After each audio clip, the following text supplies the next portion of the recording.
The auto blame, the auto hate for Bob Chapek is reaching ridiculous proportions in the theme park community, and honestly, I'm getting kind of tired of it. I'm kind of zoning it out at this point because it is getting that ridiculous. But let's talk about it up next.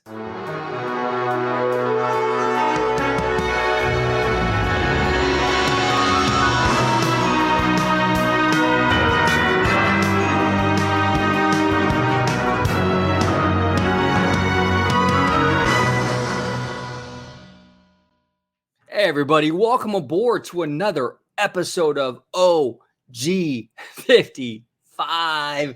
In this video, we're going to talk about the auto blame, where everything is Bob Chapek's fault. Everything. The minute he became the CEO, everything is on him. And a lot of park fans, they kind of tell on themselves a little bit when they start expressing their opinions. Because if you know anything really about, the way Disney theme parks operate, it's very slow. Okay.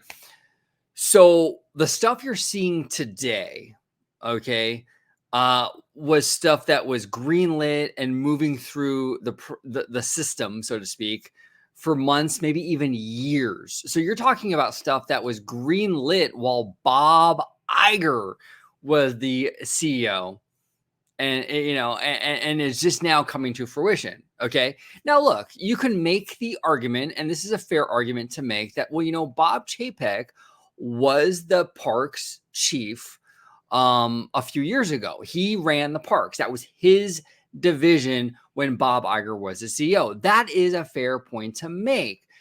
The issue, though, that I have with that is that when he was the parks chairman, Bob Chapek got all the blame for all the bad things. It was hashtag Chapek bad, right? Then when he became the CEO, he's still getting the blame. How come Bob Iger, when he was CEO, never shared any of the blame? Never. But now suddenly Chapek is the CEO. Now the CEO is the sole person to blame. Okay, it's very, very hypocritical. It's kind of funny, Bob Chapek took over the parks division, I believe in 2015, if I'm not mistaken, from Tom Staggs. And from day one, Chapek, even in that role, from day one, Chapek was to blame for everything. It was never like rollover residual stuff from Tom Staggs. It was always Bob Chapek. So this is the thing. No matter what role or what position Bob Chapek is in, it's hashtag Chapek bad all the time. Whether he's running the parks, whether he's a CEO or whatever, it's always Chapek's fault. And this is the problem. And it's not that Chapek is never to blame. Believe me, there's plenty of blame to be directed at Bob Chapek. He's not a perfect executive by any means. But on this channel, I like to kind of challenge my audience to kind of think outside the consensus, to think outside the narrative that's out there on social media.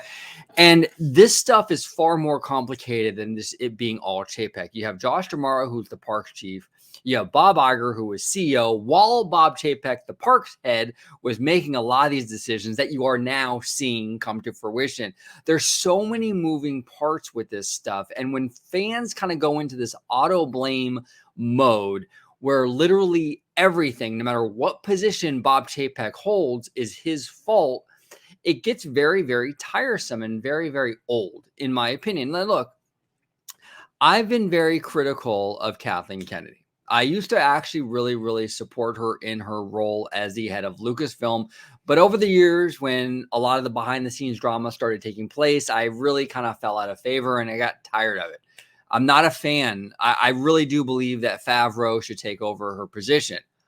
But the people that come onto YouTube or social media or whatever that just complain all day, nonstop, about how terrible Kathleen Kennedy is every single day. Nothing good is her doing. Everything bad is always her. It's exhausting. It's exhausting to listen to, and I don't even take it seriously. You can't take it seriously. It's hard to take seriously, right? And that's kind of how like Chapek is becoming with like a lot of park fans, where it's like, when there's when the community can never credit him for any of the good, and it's just constant his fault. He's a one-dimensional bad guy all the time. I zone out. It's white noise to me. I zone out. It's boring.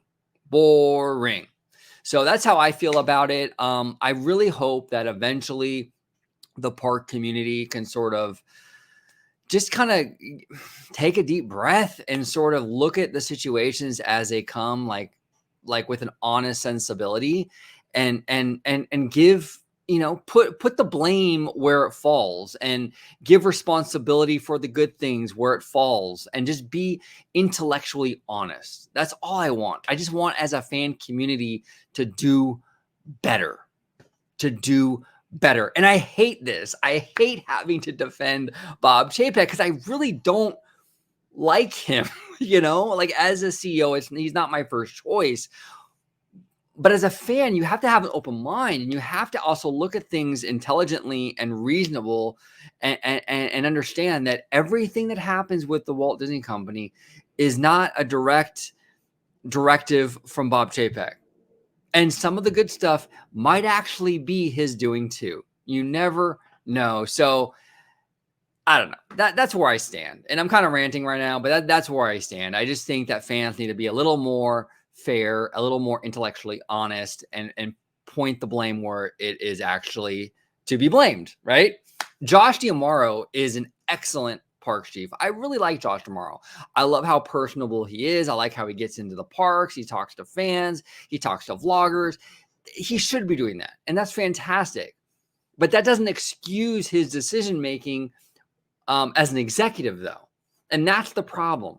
As fans, a lot of times we kind of fall victim to this like cult of personality. And that's an issue. Just because Josh D'Amaro has a good smile and he's friendly and he talks to you while you're in a vendor's campus doesn't mean he's necessarily always making the right decisions for the parks. And just because Bob Chapek, you don't like his personality and he doesn't have the looks and the charisma, doesn't mean that he's always wrong. That's all I'm saying, y'all. That's all I'm saying. Okay, I know it's an unpopular opinion, but that's all I'm saying. So that's my opinion. Comment down below with what you guys think. I would love to hear from you. R2D2 would also love to hear from you. Thank you so much, and have a wonderful, wonderful day.